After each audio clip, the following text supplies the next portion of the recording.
By now, well into the 21st century, the story of the rise of the religious right is well known. The Roe decision of 1973 shook evangelical leaders out of their complacency, even though their own congregants did not want them involved in political matters. The urgency of the Roe ruling compelled them to action. The plight of those poor, defenseless babies, they were willing to take on the risk of alienating their own constituencies because of the greater moral imperative of fighting the scourge of abortion. The political activism on the part of these evangelical leaders was initially viewed with suspicion by rank-and-file evangelicals, but they were quickly persuaded of the moral urgency of fighting abortion. The scenario about the religious right that I've just rehearsed is compelling and familiar. It's also a work of fiction. I'm sorry for those of you who are taking notes. The political power of the religious right is massive. Its ability to organize millions and fundraise billions is unparalleled, and the true extent of its influence is unknown because of its secrecy. Today, the religious right is a confusing yet ultra-coordinated collection of 503c advocacy groups, political action committees, super PACs, defense funds, media companies, politicians, and judges, all working together to advance the conservative agenda. Not the agenda of this guy, but the agenda of Ronald Reagan.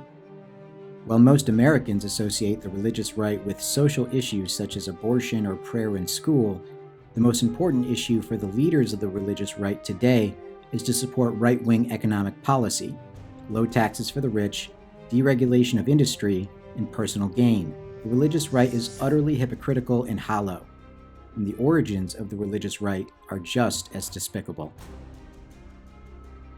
Prior to 1979, religion was not nearly as influential in American politics as it is today. I'm a Christian, a conservative, and a Republican, in that order. The majority of the leaders and followers of the Catholic, Protestant, and Jewish denominations proudly associated the First Amendment with the separation of church and state.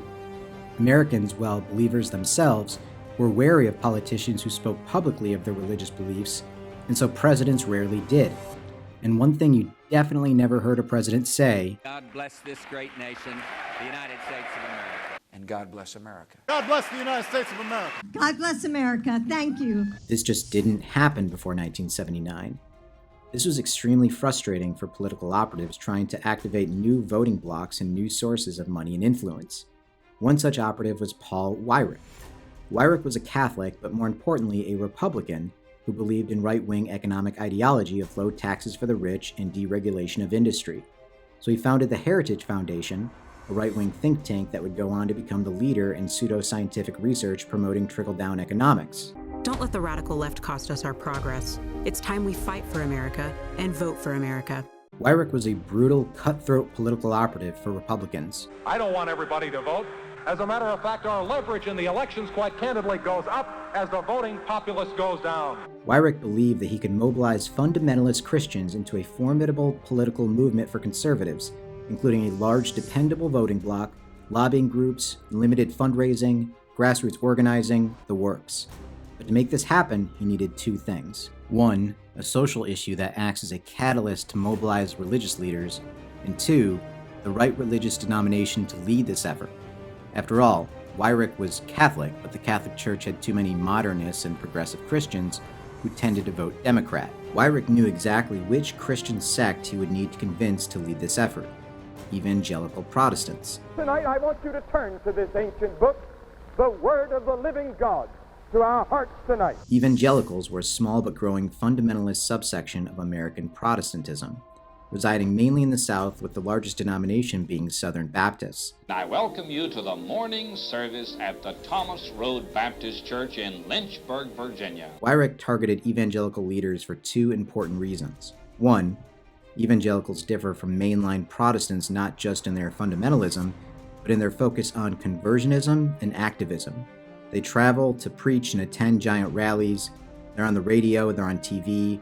Their goal is to influence non-believers, and they were better than anyone at spreading a message. It's time now for the Old-Time Gospel Hour with Jerry Falwell. And two, evangelicals have been voting majority Republican anyways, thanks to the passage of the Civil Rights Act by Democrat Lyndon Johnson and Billy Graham's very public friendship with Richard Nixon. So Weyrich consistently approached evangelical leaders like Jerry Falwell, Pat Robertson, and Billy Graham, who was the undisputed kingmaker in the world of evangelicals. Weyrich tried to entice them to organize by invoking such issues as prohibition of prayer in public schools, or the Equal Rights Amendment, or the threat of the LGBTQ community, what they called homosexuals, but the evangelical leaders would not budge. I'm not here giving a lecture on psychology or philosophy or politics. I'm here giving you the message of God from this inspired book. In 1973, after Roe v. Wade legalized abortion nationwide, Weyrich, who as a Catholic fundamentalist was vehemently pro-life, brought this issue to the evangelical leaders and urged them to organize. But they still wouldn't budge, not even on abortion, especially on abortion. Many evangelicals saw abortion as a Catholic issue, and so, overwhelmingly, evangelicals either didn't care about the Roe ruling or supported it.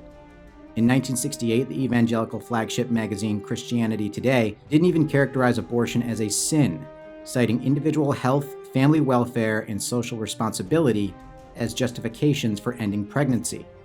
In 1971, delegates to the Southern Baptist Convention passed a resolution encouraging Southern Baptists to work for legislation that will allow for the possibility of abortion under a variety of conditions, and the president of the Southern Baptist Convention, one of the most famous fundamentalists of the 20th century, Y.A. Criswell, was even pleased with the 1973 abortion ruling, stating, "I've always felt that it was only after a child was born and had a life separate from its mother that it became an individual person." Evangelical Christian leaders had views of abortion that are similar to that of a contemporary pro-choice liberal. They were not at all moved to organize politically due to the Roe decision of 1973. So why is that the story that we've been told for decades? That the religious right felt compelled to act to fight back against the evils of abortion? Because the real reason evangelical leaders felt compelled to act is so evil and morally repugnant that the movement would not have taken off if the general public knew the truth. Weyrich was a political genius and knew this, so he arranged a conference call to pick scapegoat issues to stand in for the morally deplorable reality.